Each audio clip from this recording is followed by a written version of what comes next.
Hello everyone, welcome you all. स्वागत करता हूं एक बार फिर से हमारे यूट्यूब चैनल विस्डम वेल्थ में। और आज इस वीडियो में हम बात करने वाले हैं तीन ऐसे स्टॉक के बारे में जो कि आने वाले टाइम में बहुत ही डिसेंट रिटर्न्स दे सकते हैं अगर आप एक लॉन्ग टर्म निवेशक हैं तो। अगर शॉर्ट टर्म की मैं बात करूं तो शॉर्ट टर्म में भी मोर देन 1 to 2 ईयर्स का अगर आपका निवेश है तो अच्छे खासे रिटर्न आपको देखने को मिल सकते हैं आने वाले टाइम में। जरूरी नहीं कि ये जो पेंडेमिक सिचुएशन है वो हमेशा ही रहेगा। बहुत लोग का जो मेंटेलिटी है वो ये है कि नहीं, ऑल टाइम ही ऐसी सिचुएशन बनी रहेगी, तो ऐसा बिल्कुल नहीं है मेरे भाई। सिचुएशन जो है वो अभी ऐसी है, आने वाले टाइम में और अच्छी हो जाएंगी। ऐसा नहीं है कि पेंडेमिक हमेशा ही रहेगा, कभी ना कभी तो वैक्सीन आएगी ही, कभी ना कभी तो ये सब जाएगा ही।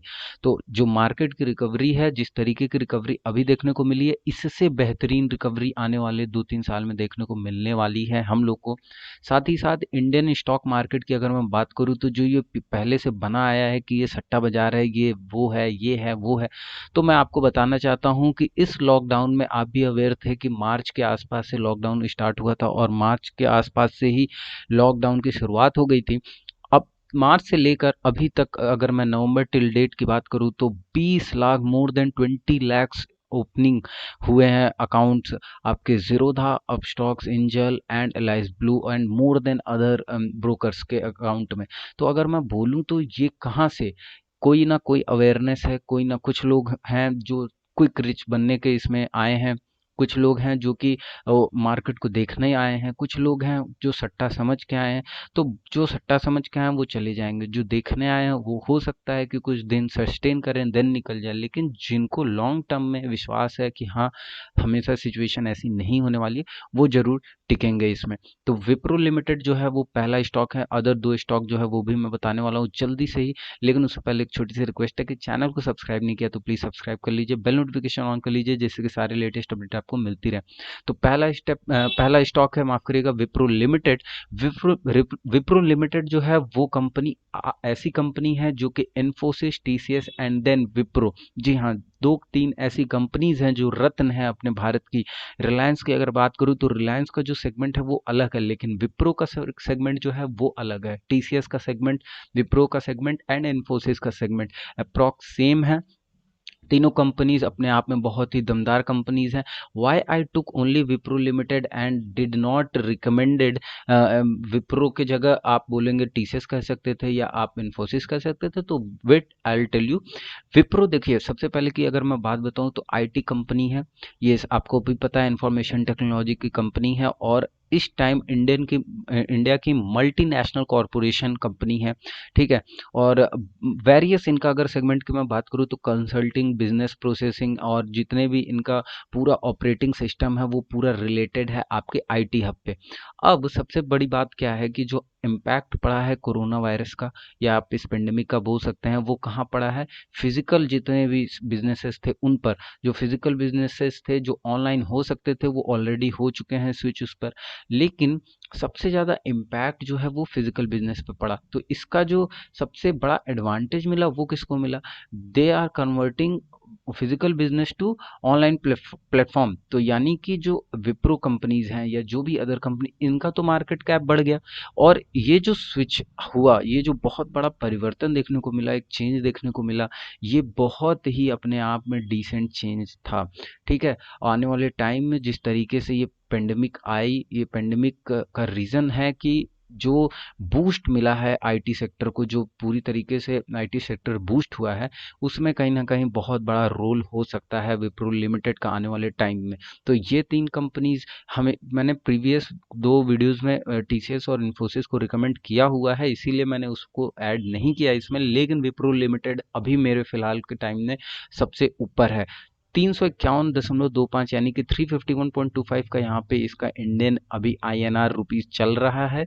और अगर मैं 5 ईयर और मैक्स टू मैक्स के यहाँ पर एक्सपीरियंस इनकी बात करूँ तो आप देखिएगा जरा इनके चार्ट को, तो कांस्टेंट ग्रोथ देखने को मिला है यहाँ पर 2002 से, ठीक है। एक कांस्टेंट ग्रोथ है और पूरी तरीके से जो चार्ट है आप देख सकते हैं एक अच्छे लेवल पर अभी फिलहाल के टाइम में देखने को मिल रहा है। सेकंड अगर स्टॉक की मैं बात करूं तो बहुत ही जबरदस्त स्टॉक है और वो है पेट्रोनेट एलएनजी लिमिटेड। जी हाँ, Petronet LNG limited, one of the companies in the Indian energy sector, yes, has set up the country's first LNG receiving and regasification terminal in Dahej, Gujarat and another terminal in Kochi, Kerala. यानी कि आप देख सकते हो कि Petronet LNG जो है वो इंडिया में, India energy sector has set up the countries first LNG.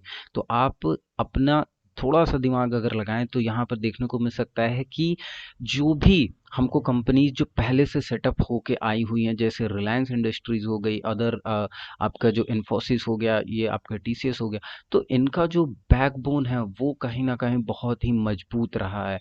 तो इनके जो फाउंडर्स हैं, इनका जो फाउंडेड है डेट, वो काफ़ी पुराना रहा है, लेकिन एक बेस मिला। वैसे ही founded in 1998, Petronet LNG founded in 1998 and revenue is 24,963 crore. तो यहाँ पर आप अगर देखें तो मैं रेवेन्यू पे जाने की बात नहीं कर रहा, मैं फाउंडेड के यहाँ पे मेजरली हम बात करेंगे फाउंडेड की 1998 की। तो ये जो फाउंड हुआ है अभी मोर देन 22 ईयर हुए हैं, ठीक। लेकिन अगर आप यहाँ पर देखें 238.55 का यहाँ पर अभी फिलहाल के टाइम में चल रहा है इसका दाम और इसके शेयर का प्राइस। मैक्स टू मैक्स की वहीं मैं बात करूँ तो आप देख सकते हैं जो ओरिजिन हुई है उसके बाद से एक क्लियरली अच्छी खासी अप ट्रेंड, एक अच्छा खासा अप ट्रेंड देखने को मिला है। एक शॉर्ट फॉल यहाँ पे मार्च में देखने को मिला था जो कि सारे शेयर्स में देखने को मिला है, और इसी शॉर्ट फॉल में आप देख सकते हैं इसने एक नया यहाँ पर लोअर लो बनाया था और लोअर हाई बनाया था, और यहाँ पर आप देख सकते हैं कि जो वापस एक रिकवरी आई है एंड अगेन एक बूस्ट की तैयारी में ये पेट्रोनेट एलएनजी लिमिटेड है। तो इससे अपने पोर्टफोलियो में आपको जरूर रखना चाहिए नेक्स्ट आने वाले कुछ दिनों के लिए। और जो लॉन्ग टर्म इन्वेस्टर है, जिनको होल्ड करने की स्थिति पता है, जिनको सिचुएशन पता है कि वो कैसे होल्ड करना है किसी स्टॉक को, might be possible they can take maximum gain from this share. ये हो गया हमारा सेकंड स्टॉक। ये जैसा कि मैंने बताया था, इस सेकंड स्टॉक का एक और चीज़ मैं बताना चाहता हूँ कि ये जो मार्केट कैप है जरा आप देख लीजिएगा, 360.97 बिलियन का यहाँ पे मार्केट कैप है, और यहाँ पर 13.67 का पीई रेशियो है। और साथ ही साथ अगर मैं बोलूँ तो डिविडेंड यील्ड परसेंटेज जो है 2.91% का है, तो ये उतना तो अट्रैक्टिव नहीं है, लेकिन हाल फिलहाल में अगर मैं बात करूँ तो फिलहाल के लिए एक बहुत ही डिसेंट लेवल की परचेजिंग हो सकती है आने वाले कुछ सालों के लिए। तो ये है अपने लिस्ट की दूसरी स्टॉक। चलिए स्विच करते हैं अपने तीसरे स्टॉक की। तो तीसरा स्टॉक आपके सामने है और वो है दीपक नाइट्राइट लिमिटेड। जी हाँ, दीपक नाइट्राइट लिमिटेड बहुत ही लीग से बाहर हटकर है, बहुत ही अलग सेगमेंट से है, लेकिन फिलहाल अगर मैं बात करूँ तो केमिकल मैन्युफैक्चरिंग कंपनी है ये, और 1970 में इसका जो स्थापना हुआ था वो था 1970 में, और इसकी सब्सिडरीज हैं दीपक फेनोलिस लिमिटेड, यहाँ पे दीपक नाइट्राइट कॉरपोरेशन और नोवा सिंथेटिक लिमिटेड। तो यहाँ पे दीपक फेनोलिक्स लिमिटेड जो है वो, इसका मैं अभी नेक्स्ट वीडियो में आपको पूरी तरीके से बताऊंगा कि क्या चीज़ें हैं इससे रिलेट करती हुई। तो यहाँ पर दीपक नाइट्राइट लिमिटेड का जो अभी फिलहाल का प्राइस चल रहा है वो है 775.30 का, 13 पॉइंट प्लस के आज की स्थिति बनी हुई है। परसेंटेज वाइज अगर मैं बात करूँ तो 1.71% का यहाँ पे अपसाइड मूवमेंट देखने को मिला है। यहाँ पे भी अगर मैं वन डे की बात करूँ तो आज आप देख सकते हैं कि एक अच्छा खासा ट्रेंड रहा अपसाइड के मूवमेंट में।